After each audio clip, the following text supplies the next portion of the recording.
Dimulainya rangkaian pernikahan pasangan selebriti Atta Halilintar dan Aurel Hermansyah menuai doa dari berbagai pihak.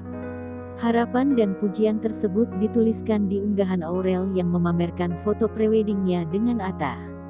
Ia pun menuliskan bahwa hari ini, Sabtu, tanggal 13 Maret tahun 2021, Atta rencananya akan membawa keluarga besarnya untuk melamar Aurel.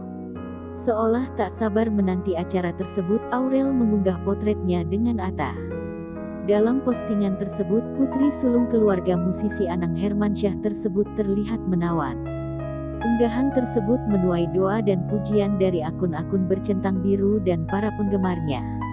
Tampak ibunda Aurel, Ashanty, turut mengomentari penampilan putrinya. Ia memuji kecantikan Aurel dan mencantumkan emotikon terpesona seolah mengagumi hasil foto tersebut.